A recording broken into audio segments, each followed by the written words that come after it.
Gang on mine ain't a damn thing pretty. Unless you're talking about the bridge and seaport. Even from the seats in the upper decks, you can see the seashore. Tailgate function with the carne asada. Just walk from the tribal building for the Padres, I'm on it. Yeah, cause for the 619, we'll knock you down.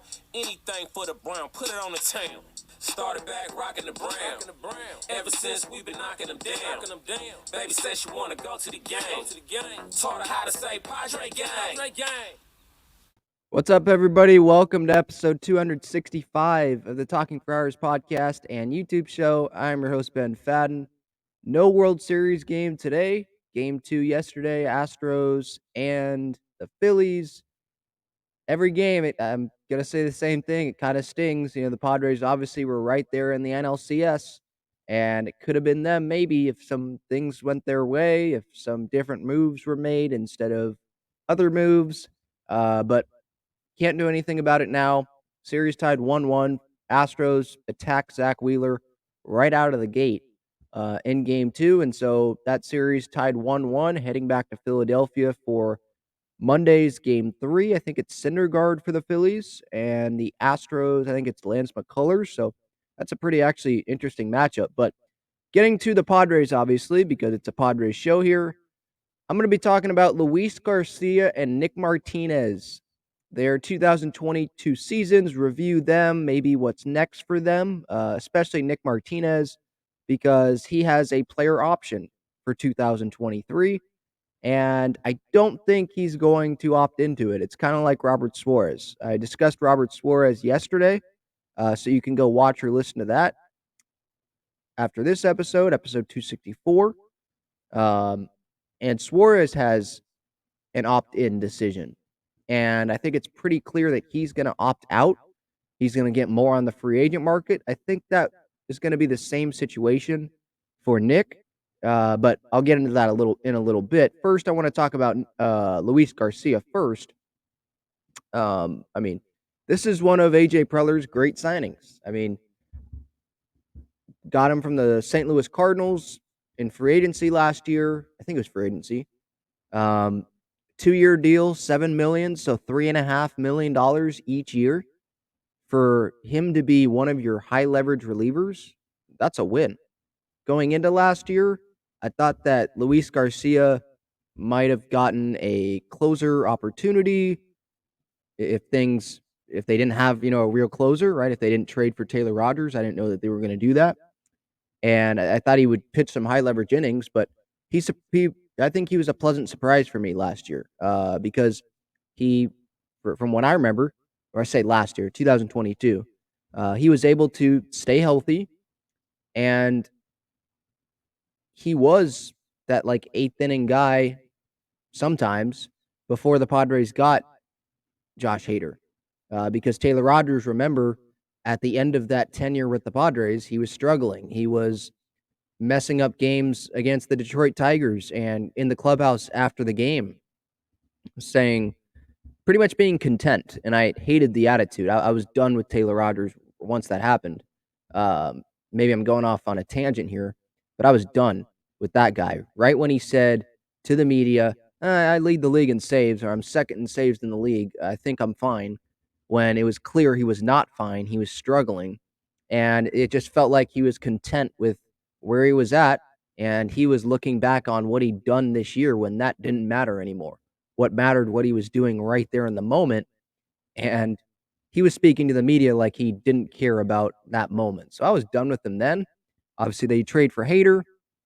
You have Suarez in that eighth inning, especially down the stretch. And Garcia moved into kind of the seventh inning guy, or just pitching in a situation where the guy I'm going to talk about later, Nick Martinez, wasn't pitching in. So I thought Luis, I mean, he had a really good 2022 season with the Padres, a 1.6 Fangraphs WAR, pitched 64 games, again, stayed healthy, 3.39 ERA. I'd like his whip to be down a little bit less, or a little more than what it is. It's at 1.21. Kind of want that to be closer to 1.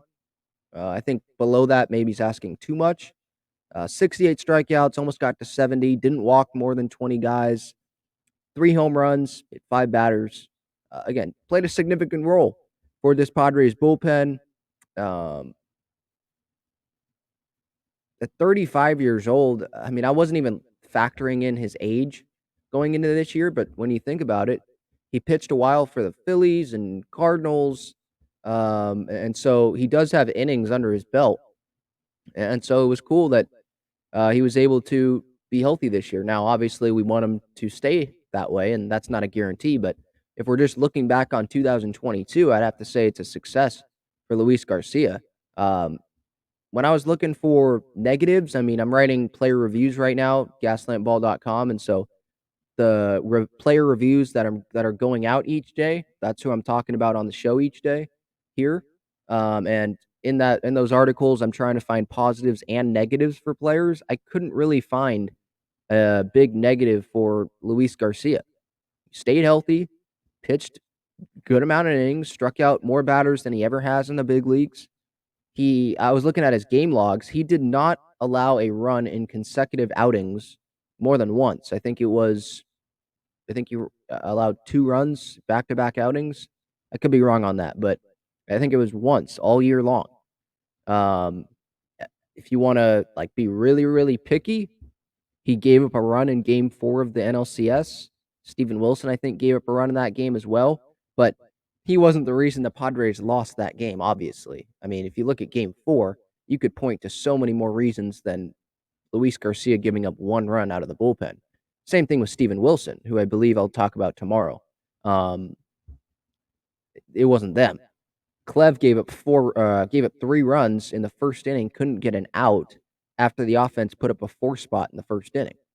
He didn't do his job there. He looked like trash, just batting practice. And then Shamanaya comes in the game, gives up a run in that first inning he pitches, and Bob Melvin, for some reason, puts him out there for the sixth inning. Yeah, or was it the fifth?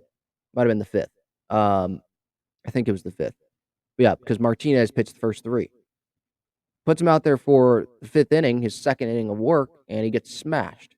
So Clev and Manaea are 2 big reasons why they lost that game. After having 2 leads, they were leading 4-0, they were leading 6-4, and they found a way to lose both of those leads.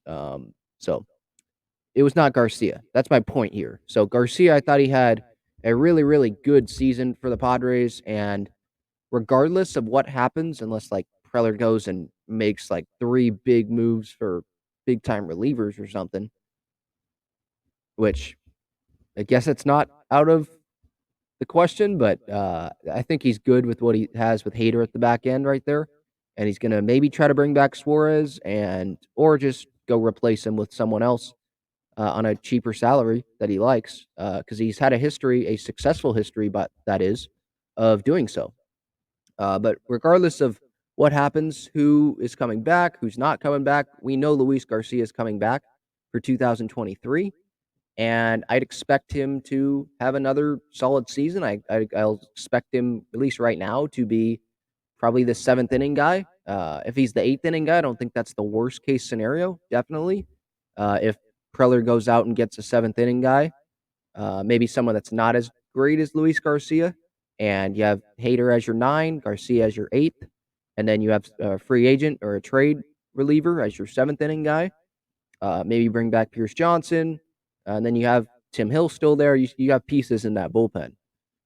So I still like where the bullpen's at. Now, if this is a good transition here. If we get Nick Martinez back, I'll like it even more. I know that he's probably going to be a starter, but come postseason time, I would think that he's probably going to be more in the role that he served this year. Or maybe not. Maybe they bring him back as the 4 starter, right? It would be because Snell, Musgrove, Darvish, and they have to fill out the rest of the rotation. Maybe they give Morahone a chance to start. But if they bring back Nick Martinez as a starter this year, because that's what I think is going to have to happen. I think that's what's going to have to happen if they're going to bring back Nick, because he has a player option of, let me check how much, $6.5 million for 2023. He sees himself as a starter, and I mean Andrew Heaney this year, he made over $8 million this year with the Dodgers. So Martinez can get that on the free agent market with how well he pitched this year, I think. So I think the Padres, if they want him back, They're going to have to give him probably starting pitching money, and it's probably going to be a multi-year deal, maybe 3 years, maybe 4. I have no idea. But it's definitely going to have to be a pay raise compared to what this player option was. That's for sure. But Nick, I mean, 2022 had a really, really solid season.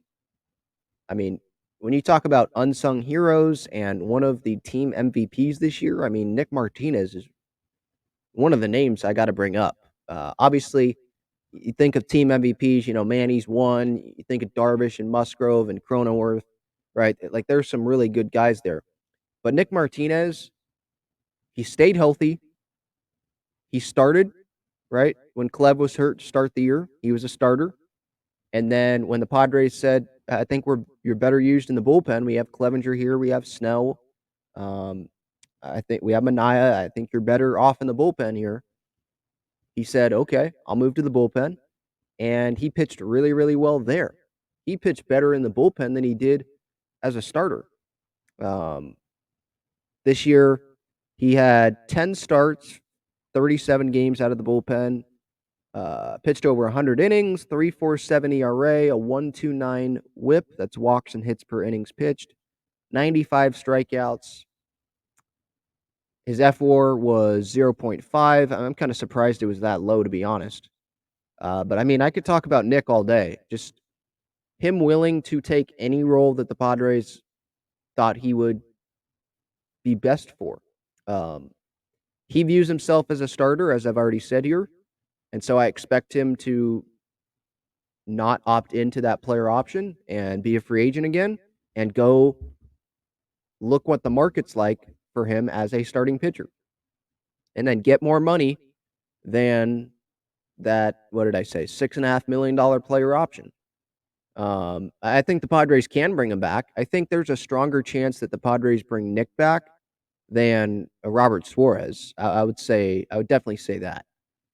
Because Suarez, it just feels like, come playoff time, those contenders, if you have that strong reliever, that is huge, right? You look at the Phillies, or if you have a strong couple relievers, you look at the Phillies with Sir Anthony Dominguez and Jose Alvarado.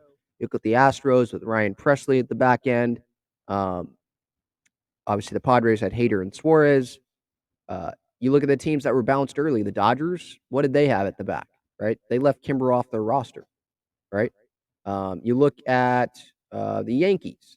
They had Loaizaga. He was their top arm, but then was there a lot of, I don't know, a lot of confidence among Yankee fans in the rest of their bullpen? I don't think they had another, big lockdown guy. I don't follow the Yankees all the time, but I don't think Yankee fans were super confident in their bullpen. So my point is, those postseason contenders, they're going to really want that closer type arm or that big 8th inning guy, and they might be willing to overpay for that guy. And so I think there's going to be a team that's going to be willing to go more than the Padres are in terms of salary to Suarez, money that they're going to give to Suarez. So I don't think they'll bring back Suarez. I think they can bring back Nick Martinez, though. I think Nick, I'm not saying Suarez didn't enjoy being here, but I think Nick really enjoyed being with the Padres. And I think the Padres can offer him a competitive salary. They have the spot open in the rotation. I think they'd rather have Nick Martinez back than Clevenger and Manaea. That's for sure. So they have that open rotation spot, and Nick wants to win a World Series as well. So the Padres will probably tell him, yeah, you're a starter this year. And if we get to the postseason or later in the season and Preller does his thing and goes and brings in multiple pitchers that are real starters, better than you, maybe, or at least they don't have the bullpen experience like you, then will you be okay with moving to the bullpen, kind of like last year, and being that really, really valuable arm? And I think Nick will be able to do that. I think he would sign up for that if the Padres give him a pay raise. If they give him more than $6.5 million, it's probably going to. I think it would probably be between 8 and 10 million, maybe per year. if they're willing to do that, I don't see why they wouldn't be, because he definitely deserves it. It's not like it would be an overpay, I don't think, especially based on what he did this year. If they give that to him, I think he would come back. I think he wants to win. I don't think he's just going somewhere for the money. I think he wants a pay raise, but he wants to win too, and I think the place for that is right here in San Diego. I know I've spent a lot of time here talking about Nick Martinez's future, and this is an episode about reviewing the season.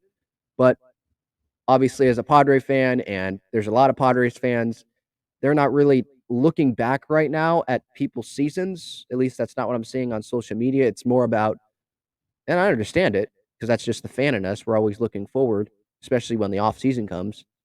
Who are we going to be able to keep? That's what the focus is. So I wanted to spend some time on that focus about Nick Martinez and his situation.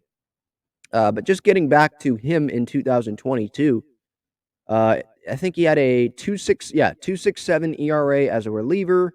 He had a lower WHIP than his season WHIP as a reliever, a 1.037 WHIP as a reliever. He had a 16 inning scoreless streak from July 26th to August 29th. He still had a sub 4 ERA as a starter in the first 2 months, but he was really, really good as a reliever. And then in the postseason, I mean, Suarez sticks out as the big guy, like I don't know, I don't know if clutchest is a word, but maybe the biggest reliever. Maybe he'll be remembered as the most famous reliever for the 2022 Padres run because of what he did in that Dodger series, getting out of the jam in the 6th, jam in the 7th, in Game 2, right? Like he's a legend for that. And he'll probably be remembered as well for giving up the home run to Bryce Harper and all the what ifs that went with that, right? What if Hader was in the game? What if he threw a different pitch? What if they walked him? I don't think they should have walked him, but I'm just bringing up different what ifs. But I think Nick Martinez should get a lot of praise as well. Like if Suarez is 1, Martinez is like 1A, or would it be 1B? I don't know how that works, but yeah, I think it would be 1B then if Suarez is 1A. Because he was just tremendous in the postseason. I mean, I think he gave up runs, but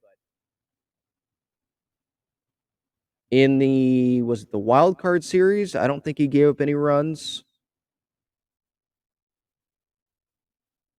In his last 8 1/3 innings in the postseason, he did not give up a run. He retired. What I'm going to remember is game 4. I know they lost, but after Clev sucked and couldn't get an out, Nick Martinez comes into the game and goes 9 up, 9 down, leaves Bryce Harper stranded in the first inning at third base. Talk about keeping the Padres in the game. It was 4-0. Clev comes in. It's 4-3 with no outs. Martinez gets out of that inning, gets out of the second inning, not allowing a base runner, gets out of the third inning, not allowing a base runner. So he entered 4-3, runner on, exited 4-3. 9 up, 9 down the last 9, or the 9 batters he faced. I mean, talk about clutch. That is clutch right there. I know it's early in the game. It was the first 3 innings, but Mania wouldn't have had a lead if Martinez didn't pitch that well, right? Going in. Like that was huge. Soto's home run made it, I think, 6-4. Well, if Martinez didn't go 9 up, 9 down, maybe Soto's home run would have just tied the game. And we wouldn't even felt good going into that 5th inning before we knew Mania was going back out there, right? So I just go back to Martinez just accepting any role that Bomo gave him. Starter? All right, I'll do that for the first 2 months. Want me to pitch 3 innings in a postseason game? Sure, I'll do that against a great Philly lineup, the hottest lineup in baseball. Just anything. And I go back to this quote that he told Annie Heilbrunn in an interview. I think it was in September. I forget what it was, but yeah, September. By the way, this was after he made MLB history. Became the first pitcher ever with 4 holds. So that's as a reliever, you hold the lead before the closer comes in. 8 saves and 10 starts in a single season. Again, first pitcher ever with 4 holds, 8 saves, and 10 starts in a single season. And he said, quote, "I think it just goes back to doing whatever the team needs at the moment," end quote. Or here's another part of it. "I just want to win a World Series, so whatever that takes." That's what I loved about him. There's some people, former Padres, that wouldn't have done that. They wanted their role, and they probably would not have been happy if they were asked to go somewhere else or do another role. But like Nick Martinez, Will Myers, those guys, they were huge um, in the Padres' success this year. Huge parts of the Padres' success because they were selfless. They weren't selfish, right? Of course, they want their money. They want to improve their stock going into free agency, but they truly want to win this year in 2022 for the Padres, and they partly did that. There was a lot of winning for the Padres. They didn't win the World Series. They didn't win the NL pennant, but they did all they could to help the Padres win. That's for sure. And so you just got to give a lot of props to guys like Nick Martinez this year. So Luis Garcia, Nick Martinez, those were the two player reviews for today's episode 265. Again, Garcia, Martinez, very, very strong years from both of those two. Garcia, I can't wait to see him again in 2023. And Nick Martinez, I hope that I get to see him in the brown and gold in 2023. Like, I love Robert Suarez, but I'd probably rather have Martinez than Suarez because I believe in AJ's ability to go get those back end bullpen guys and not overpay for guys that might be leaving. Melanson, Trevor Rosenthal, Kirby Yates, right? He's fine with letting those guys walk because he goes and gets Luis Garcia for $3.5 million a year, and in that later in that year he's a high leverage reliever, right? So I'm fine with that. Bring Nick Martinez back as a starter. I don't want Manaea and Clevenger back. Maybe one of them. Probably Manaea if I had to choose one of them. But yeah, I want to see what Nick Martinez is like coming out of that rotation or coming into the rotation because he was in the bullpen. I want to see what he's like in that rotation in 2023, and I am very confident, like I mentioned earlier, that he will be willing to do whatever the Padres want him to do later in the season, when it matters most, like he did this year. This episode was brought to you by Gaglione Bros, famous cheesesteaks and garlic fries. Their main location on Friars Road. GaglioneBros.com is the website. Great cheesesteaks, fries. What am I forgetting? Garlic fries, cheesesteak fries. They're great food. I recommend you check them out. I'll be back with another episode tomorrow. I think we're reviewing some more relievers. Maybe it's the rest of the bullpen. But player reviews until I get done with the roster. And if there's any Padres news, obviously I will touch on that in these episodes or in different episodes during the day. But keep it tuned here. Daily Padres content. Don't see anyone else doing that. So keep it tuned here. Perfect spot for it. All right, Ben Fadden signing off. Thank you so much for tuning in here to this episode, and have a good one. See ya.